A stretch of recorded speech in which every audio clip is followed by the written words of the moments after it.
तो आज हम जावास्क्रिप्ट का एक और कोडिंग क्वेश्चन देखने वाले हैं। ओके, सो वैसे तो ये एक सिंपल ही कोडिंग क्वेश्चन है, बट इसके पीछे का कॉन्सेप्ट थोड़ा सा समझ जाइएगा, आपको फील आ जाएगी, राइट।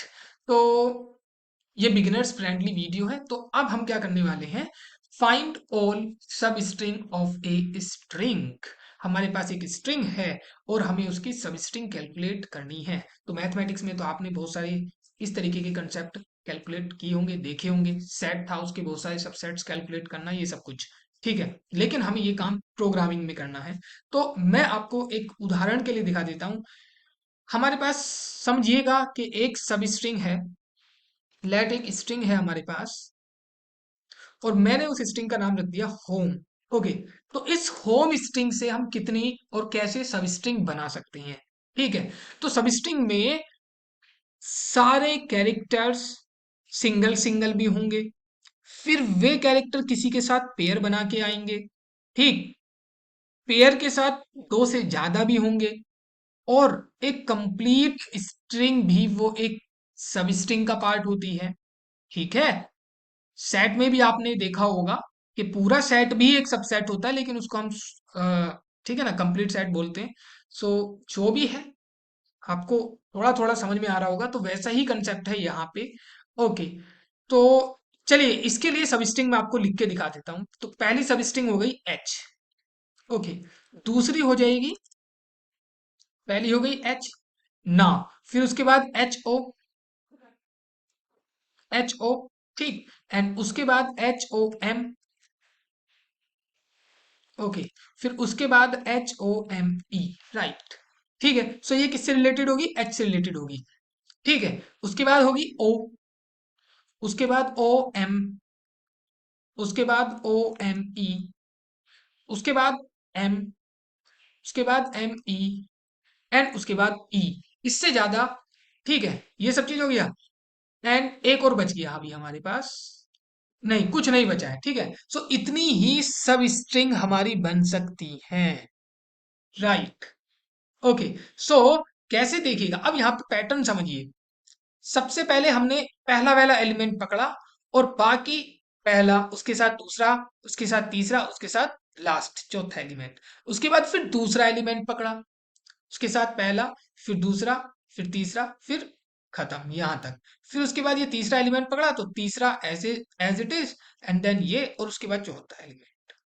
कहीं ना कहीं आपको समझ में आ गया होगा कि इस स्ट्रिंग के ऊपर हमें स्लाइस करनी है, और स्लाइस भी दो पॉइंटर्स के साथ। ठीक, तो एक पॉइंटर हमारा एच पे फिक्स हो चुका है, और दूसरा पॉइंटर हमारा वेरिएबली अपनी पोजीशन चेंज कर रहा है। सो पहला पॉइंटर हमने यहाँ एच पे फिक्स किया, तो दूसरा पॉइंटर एच से ही स्टार्ट होके और ई तक गया। पहला पॉइंटर एच पे फिक्स है, ठीक है। पॉइंटर क्या हो, या हमें दो वेरिएबल्स, इंडेक्स वेरिएबल लेने होंगे, और उसमें पहला वाला एच को होल्ड किया हुआ है, फर्स्ट पोजीशन को, और दूसरा वाला फर्स्ट से लेके फोर्थ तक जा रहा है। उसके बाद नेक्स्ट इटरेशन में पहले वाले ने अपनी पोजीशन चेंज की, सेकंड एलिमेंट पे आया, और फिर दूसरा वाला एलिमेंट उसी से स्टार्ट हुआ। ठीक है, दूसरा वाला आप पॉइंटर कह सकते हैं, और वो फिर कहां तक गया, थ्री तक गया, मतलब लास्ट तक गया। सो वैसे ही रिपीट करना है। सो इस ही कॉन्सेप्ट को हम क्या करेंगे, अपनी प्रोग्रामिंग में बिल्ड करने वाले हैं, और इसके लिए सबस्ट्रिंग लिखेंगे। इट मीन्स पहले वाले इंडेक्स को हम क्या करेंगे, let i equal to zero.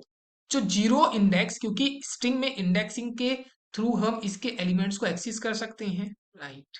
आई की वैल्यू कहां तक जाएगी, जो हमारे पास स्ट्रिंग की लेंथ है उससे कमी रहेगी। ठीक है, यदि इस स्ट्रिंग की लेंथ कितनी है, 4, और इंडेक्स हमारा कहां से कहां तक जाएगा, 0 से 3 तक, तो ठीक है वही चीज। उसके बाद हम क्या करेंगे, इसको यहां से आई प्लस प्लस कर देंगे, राइट। सो अब इसने क्या किया होगा, इस आई इक्वल टू 0 किया, तो कंसीडर करिएगा कि आई एच पे आ चुका है। ओके, अब हमें एक दूसरा वेरिएबल चाहिए जो सेम ऑपरेशन करेगा, तो हम क्या करेंगे, लेट जे। ठीक, और ये जो जे है, मैंने कहा था कहां से स्टार्ट हुआ है, इस केस में एच से ही स्टार्ट हुआ है, इस केस में ओ से स्टार्ट हुआ है, इस केस में एम से स्टार्ट हुआ है। सो इट मीन्स इस जे की वैल्यू स्टार्ट होती है, जो वैल्यू है आई की, राइट। ओके, उसके बाद ये जे कहां तक जाएगा? इस जे की जो लेंथ होगी वो होगी लेस देन और equal to string dot length, right. And यहाँ पे कोमा नहीं सेमी कोलन आएगा। गुड। एंड देन हम इस जे की वैल्यू को एक एक से इंक्रीज कर देंगे। ठीक है। अब आपको थोड़ा सा कंफ्यूजन हो सकता है कि यहाँ पे आई की जो हमने कंडीशन लगाई है S T R dot length केवल लेस देन है, एंड यहाँ पे हमने इसको इक्वल टू क्यों किया है? ओके।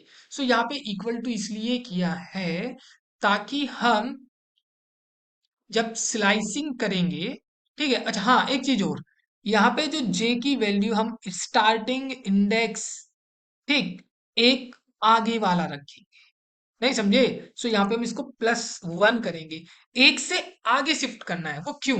जब हम स्लाइस करते हैं किसी भी के लिए, स्लाइस करते हैं, स्लाइस करेंगे हम किसी भी स्ट्रिंग के ऊपर, तो यहाँ पे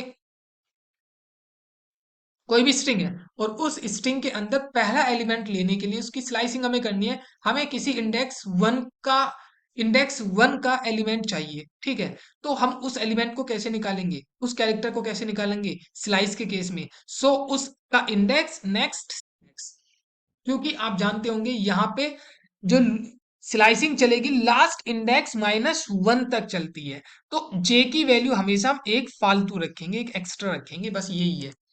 ठीक है। सो जो हमारा रिजल्ट होगा उसको लेट सब str करके एक एरे बना दी, तो हम सारी की सारी एरेज इसके अंदर रख देंगे। अब हम क्या करेंगे, लेट सब, ठीक है, सब, ओके, str, यहाँ पे सब st स्ट्रिंग्स, एंड यहाँ पे सब str इज इक्वल टू क्या होगा, जो हमारे पास str थी पुरानी वाली, ठीक, और उसके ऊपर हम क्या करेंगे, स्लाइस करेंगे, राइट। और स्लाइस कहाँ से होगी, इंडेक्स आई कोमा कहाँ तक जाएगी, जे तक जाएगी, राइट। और उसके बाद हम क्या करेंगे, यहाँ पे जो हमारे पास ऊपर सब एस टी आर है, सब एस टी आर उसके अंदर पुश कर देंगे किसको, इस सब एस टी आर जो सिंगल है, राइट। एंड देन बस अब हम इसको क्या कर देंगे, यहाँ पे प्रिंट, प्रिंट नहीं होता है, कंसोल डॉट लॉग, ओके, जावा स्क्रिप्ट है। और यहाँ पे सब स्ट्रिंग्स, एंड यहाँ पे हम लिख देंगे इसको सब स्ट्रिंग, ओके। सो सेव किया, यस। तो आपने देखा वो सारी की सारी सब स्ट्रिंग्स आ गई हैं, इससे मैच कर सकते हैं आप। एच है, एच के बाद एच ओ है, फिर एच ओ एन, फिर एच ओ एम ई, फिर ओ, फिर ओ एम, फिर ओ एम ई, फिर एम एम ई ई, राइट। ठीक है। अब यहाँ पे आप कुछ भी कोई भी स्ट्रिंग लिख सकते हैं, उसके लिए भी वैसे ही ये सब स्ट्रिंग जनरेट कर देगा, right. Save and then run it, so देखा। सो ये इसके लिए इसलिए सब स्ट्रिंग जनरेट कर दी है बिल्कुल अच्छे तरीके से। F U F U T T I O N, फिर उसके बाद यू, सो इट मीन्स सारे सब स्ट्रिंग की कॉम्बिनेशन, ठीक है। और एक बात और, सब स्ट्रिंग में ऐसा नहीं होता है कि आपने यहाँ से एक एफ ले लिया, एफ ले लिया एंड फिर यहाँ पे टी ले लिया, नहीं, एकदम सीक्वेंस से। सब स्ट्रिंग का मतलब एकदम सीक्वेंस के साथ जो वैल्यूज आती है उसको हम सब स्ट्रिंग के अंदर कंसीडर करते हैं, ठीक है। सो आई थिंक ये हो चुका है। अच्छा अब हमें क्या करना है, हमें इसके लिए फंक्शन लिखना है, तो बिल्कुल जैसा मैं बार बार आपको दिखाता है हम कि फंक्शन लिखना है हमें, ठीक है। सो फंक्शन लिखने के लिए जस्ट आपको क्या करना चाहिए, function, yes, function and find सब स्ट्रिंग्स, ओके, सब स्ट्रिंग्स, एंड ये एक फंक्शन बनेगा और यहाँ पे आपके पास स्ट्रिंग आ जाएगी, ठीक। एंड उसके अंदर बस आपको करना क्या है, यस, इसको यहाँ से कट करना है एंड इसको यहाँ पे पेस्ट करना है, और नीचे वाले इस लॉजिक को भी आपको यहाँ पर पेस्ट करना है। देन इसको यहाँ से रिटर्न करना है, किसको, सब स्ट्रिंग जो आपकी एरे बनी है, ओके। और यहाँ पे आपको उस फंक्शन को कॉल करना है, तो ये फंक्शन है फाइंड सब स्ट्रिंग्स, और उसके अंदर str इस फंक्शन को यहाँ पे पास कर देना है, ठीक है।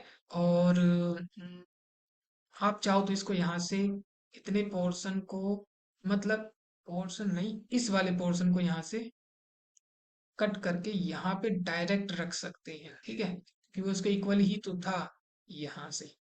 सो ऐसे ही करना होता है जब आप प्रोडक्शन मतलब बड़े कोड्स लिखेंगे तो प्रोग्राम को छोटे से छोटा करना जरूरी है। ठीक है, चलिए अब इसको रन करते हैं। देखा, कंप्लीट पहले जैसी ही एकदम सब स्ट्रिंग आपकी जनरेट हो गई है। राइट, सो एफ से स्टार्ट हुई और पूरा लास्ट एंड तक चली गई। ठीक है, सो in this way, you can calculate all the substring of a string. So, thank you.